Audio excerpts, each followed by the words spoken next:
అంతా తుఫాన్ ప్రభావంతో మున్నేరు నది ఎగువ పరివాహక ప్రాంతాల్లో భారీ వర్షాలు కురియడంతో వరద ముంపుకు గురయ్యే ప్రాంతాలను ఎన్టీఆర్ జిల్లా అధికారులు స్వయంగా పర్యవేక్షిస్తున్నారు.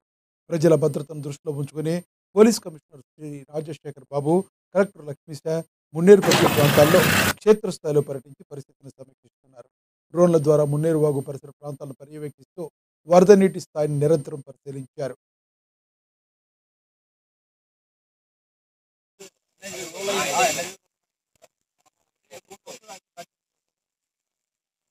వాట్సాప్ ఫేక్ ప్రొఫైల్ క్రియేట్ చేసి బాధితులను బెదిరించి 54 లక్షల రూపాయల పెన్వెన్స్ట్రోల్ అండి. నా పేరు శాంతి లక్ష్మి. ఇక్కడ ఈ రోజు మనం మున్నేరు కాజ్వే దగ్గర ఉన్నాము. పెన్వెన్స్ట్రోల్ గ్రామంలో. పెన్వెన్స్ట్రోల్ లో మున్నేరు వరద ఉధృతి చాలా విపరీతంగా ఉంది.